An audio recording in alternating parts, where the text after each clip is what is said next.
Item ಯಾವುದೇ ಇರಲಿ try ಮಾಡಿ ಆಚಿ ಚಿಕನ್ ಮಸಾಲಾ. ಮಲೆನಾಡು ಭಾಗದಲ್ಲಿ ಮಳೆ ಸುರಿದು ಜಲಾಶಯಗಳು ತುಂಬಿ ತುಳುಕ್ತಾ ಇವೆ. ಆದರೆ ಕೋಟೆನಾಡಲ್ಲಿ ಮಾತ್ರ ಭೀಕರ ಬರದ ಛಾಯೆ ಆವರಿಸಿದೆ. ಮುಂಗಾರು ಕೈಕೊಟ್ಟ ಪರಿಣಾಮವಾಗಿ ರೈತರ ಬಿತ್ತನೆ ಕಾರ್ಯ ಕೂಡ ಕುಂಠಿತವಾಗಿದೆ. ಈ ಕುರಿತು ಒಂದು ಸ್ಟೋರಿ ಇಲ್ಲಿದೆ ನೋಡಿ.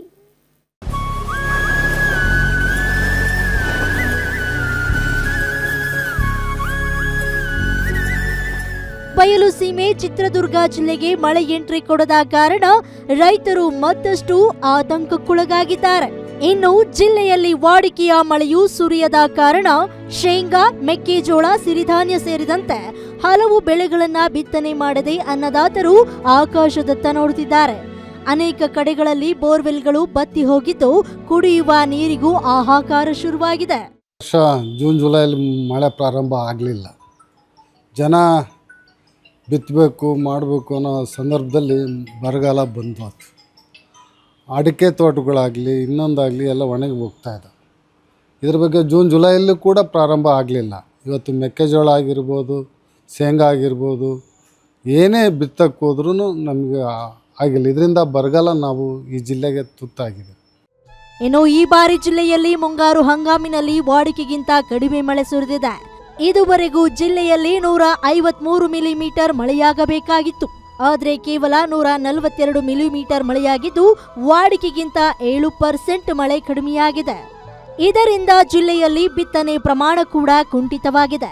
ಅಲ್ಲದೆ ಚಳ್ಳಕೆರೆ, ಹಿರಿಯೂರು ಭಾಗದಲ್ಲಿ ರೈತರು ಶೇಂಗಾ ಬೆಳೆಗೆ ಪರ್ಯಾಯವಾಗಿ ತೊಗರಿ ಬಿತ್ತನೆಗೆ ಮುಂದಾಗಿದ್ರೆ, ಚಿತ್ರದುರ್ಗ, ಹೊಳಲ್ಕೆರೆ ಭಾಗದಲ್ಲಿ ಮುಸುಕಿನ ಜೋಳದ ಬದಲು ರಾಗಿ ಬಿತ್ತನೆಗೆ ಮುಂದಾಗಿದ್ದಾರೆ. ಚಿತ್ರದುರ್ಗ ಜಿಲ್ಲೆಯಲ್ಲಿ ವಾಸ್ತವವಾಗಿ ಏನು ನಮಗೆ ವಾಡಿಕೆ ಪ್ರಕಾರ ಮಳೆ ಆಗಬೇಕಾಗಿತ್ತು ಅದರ ಅನ್ವಯ ಕೆಲವು ಕಡೆ ಮಳೆ ಆಗಿರ್ತಕ್ಕಂಥದ್ದಿದೆ, ಕೆಲವು ಕಡೆ ಆಗಲಾರದೇ ಇರ್ತಕ್ಕಂಥದ್ದಿದೆ.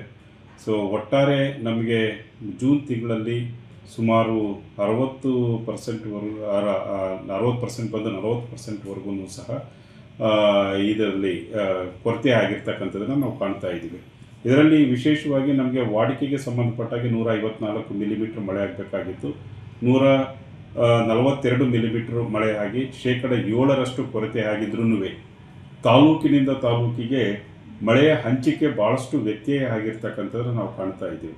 ಒಟ್ಟಾರೆ ಬರದ ನಾಡು ಚಿತ್ರದುರ್ಗದಲ್ಲಿ ಮಳೆ ಕೈಕೊಟ್ಟಿದ್ದು ರೈತರು ಆಕಾಶದತ್ತ ಮುಖ ಮಾಡಿದ್ದಾರೆ.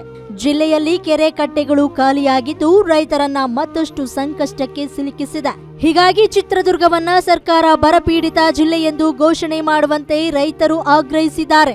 Rajashekhar, guarantee news, Chitradurga.